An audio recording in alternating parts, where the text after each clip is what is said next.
Bonjour à tous. Ce message, plus long que les autres, comporte 5 points. En premier, une mise au point qui s'impose concernant le 11 juillet.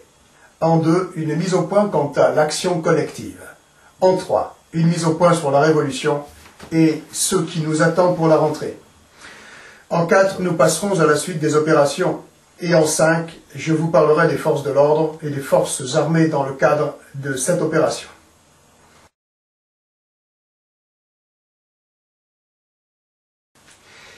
Cette initiative du collectif Autre-Monde, et pour laquelle j'ai appelé un grand rassemblement, fut un fiasco total, puisque de rassemblement, effectivement, et j'en fus le témoin direct et désolé, il n'y eut qu'une poignée de personnes, pas d'ailleurs constituées que de partisans, loin s'en faut.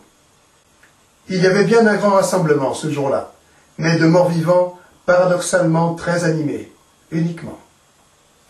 C'est à se demander si mon message vidéo n'a pas été subrepticement remplacé par des versions perverties à l'aide de quelques messages subliminaux vous incitant à aller acclamer le Tour de France ce jour-là.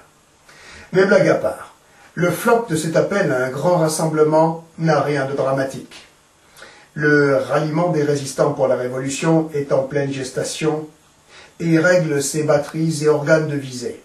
Si certains d'entre vous s'inquiètent de ce fiasco sans conséquence, sachez qu'il nous est interdit à nous, résistants dignes de ce nom, d'être ne serait-ce que tentés au découragement.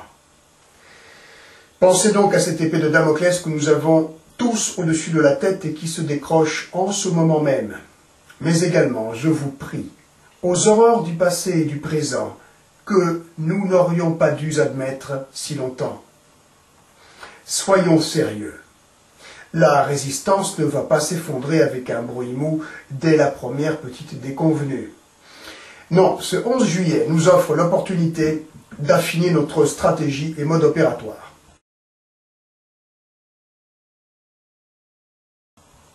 Plutôt que de chercher à culpabiliser la grande armée des absents, je ne peux que saluer l'action individuelle qui, elle, malgré tout, fut bien au rendez-vous, tract en main. Et cela confirme ce que je pressentais.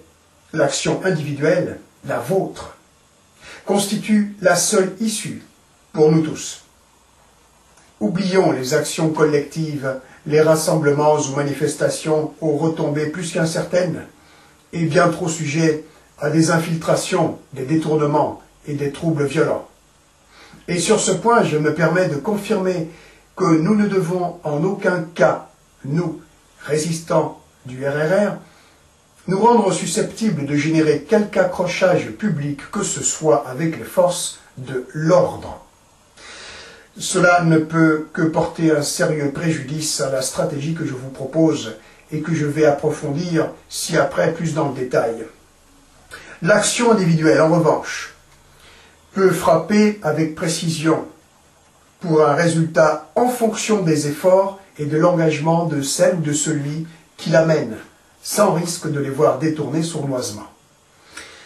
L'action individuelle découle d'un choix fait en son âme et conscience et met en exergue le contraste de la médiocrité d'une masse inerte si complaisamment manipulée et la noblesse de la femme ou de l'homme qui se lève seul devant le grand œil courroucé du sommeur de terreur, quand ce pathétique tout le monde reste à quatre pattes.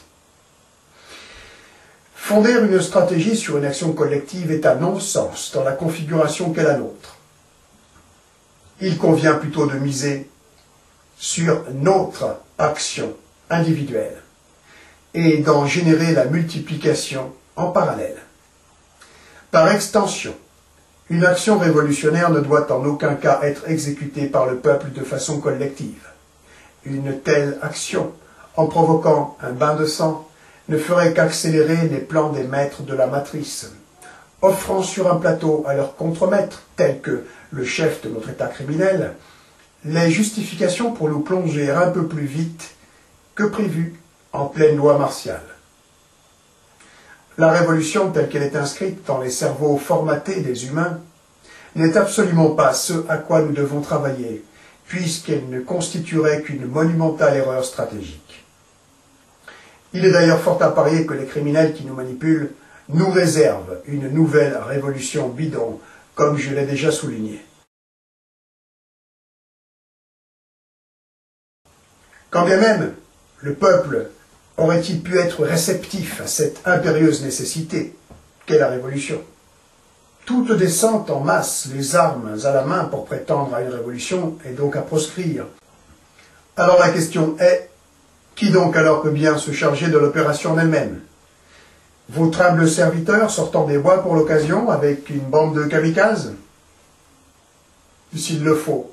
Mais l'option coup d'État, puisqu'il ne s'agirait plus de révolution, ce qui n'est dans le fond qu'un détail, doit constituer le dernier recours pour des raisons purement tactiques ou de viabilité du projet. Pour celles et ceux qui posent de hauts cris indignés du peu de cas que je semble faire de l'expression de la volonté du peuple, je répondrai brièvement, pour ne pas me détourner de mon objet du jour, qu'il ne s'agit que d'une notion pervertie, comme tout ce qui circule dans la matrice, et devant donc être appréhendé à sa juste valeur. Nous y reviendrons. Mais pour faire court, nous pourrons parler de volonté du peuple et la prendre en considération quand celui-ci aura été sorti de sa condition tragique de peuple de mort-vivant.